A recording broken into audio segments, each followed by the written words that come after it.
ভাঙচুর চালানো হচ্ছে। প্রথমে আমরা দেখলাম যে তার যে বাইরের ঘর, সেই বাইরের ঘরে ভাঙচুর হয়। তারপর দেখলাম যে সমস্ত থালা বাসন বাইরে ছুঁড়ে ফেলা হয়, এমনকি তাদের যে রান্নাঘর, সেই রান্নাঘরেও কিন্তু ভাঙচুর চালানো হয়। একদম কার্যত তছনছ করে দেওয়া হচ্ছে গোটা ঘর। শঙ্কর সর্দারের স্ত্রী, তার সাথে আমরা একবার কথা বলবার চেষ্টা করব। আপনি বাড়িতে রয়েছেন, আপনার ছেলে মেয়েদেরকে নিয়ে আপনি বাড়িতে রয়েছেন, বারবার আপনি বারণ করলেন, কিছুক্ষণ আগে আমাদের বললেন, গ্রামবাসীরা কি বলছে? গ্রামবাসীরা শুনছে না তো, ওই তো ভাঙচুর। আর আমার স্বামী কিন্তু কোনোদিন এরকম অত্যাচার করেনি এরকম অত্যাচার, কিন্তু গ্রামবাসীরা এসে এত অত্যাচার করছে, কেন করবে? গ্রামবাসীদের অভিযোগ যে আপনার স্বামী নাকি আদিবাসীদের জমি সব বিক্রি করে দিয়েছে বেনামে। না, ও সব মিথ্যের অভিযোগ, মিথ্যে অভিযোগ এসব।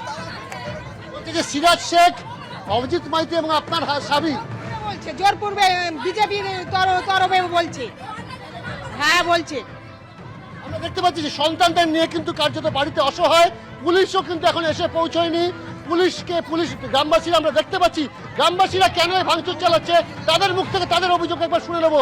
আপনারা এই হামলা চালাচ্ছেন কেন শঙ্কর সর্দারের বাড়িতে? শঙ্কর সর্দারের হামলা চালাবো না, আমাদের জমি জায়গা। শঙ্কর সর্দার নিজে একটা এসটি মানুষ হয়ে এসটিদের জিনিস কি করে বিক্রি হয়? শঙ্কর তো আমাদের জাত ভাই, সাথে এসটি মানুষ আমাদের, তাহলে আমাদের এসটিদের জিনিস যাবে, শঙ্কর জানবে না? আমরা এসটিরা খাঁদবো, শঙ্করের কি ভালো হবে? শঙ্কর সর্দার এই মুহূর্তে বাড়িতে নেই, তার স্ত্রী বলছেন, তা সত্ত্বেও আপনারা বাড়ির উপর চড়া হলেন। হ্যাঁ, আমাদের অতির আগে ধর্মনষ্টাতে অতির আগে আমরা এসেছি। আমরা গত 2-3 দিন ধরে কিন্তু দেখছিলাম টানা 3 জনের নামে স্পেসিফিক্যালি অভিযোগ আসছিল।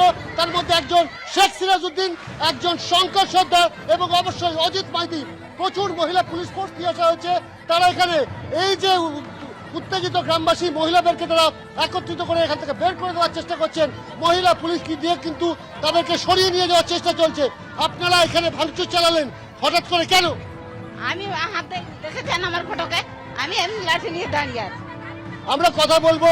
আপনারা আজকে এখানে এসে কেন ভাঙচুর চালাচ্ছে শঙ্কর সর্দারের বাড়িতে? কি অভিযোগ? কি অভিযোগ? আমাদের জোর করে ভোট নিয়েছে, আমাদের হাতের থেকে ছিনিয়ে নিয়ে ওরা ভোট দিচ্ছে। আমরা কি ভোট দিতে জানি না? ওরা জোর করে সরকার সব হাজার বস্তার সব জমি জায়গা নিয়ে নিয়েছে, ভোট কেড়ে কেড়ে নিয়ে নিয়েছে আমাদের। কেন আমরা সরকারের আমরা ভয় করব? জমি জায়গা নিয়ে নিয়েছে আমাদের। পুলিশের তরফ থেকে এই মুহূর্তে পরিস্থিতি পুরোপুরি নিয়ন্ত্রণে আনবার একটা চেষ্টা চলছে। আমরা সেই ছবি দেখতে পাচ্ছি যে প্রচুর মহিলা তারা কিন্তু শঙ্কর সর্দারের বাড়িতে ঢুকে কার্যত তছনছ করে দিয়েছে একটা অংশ।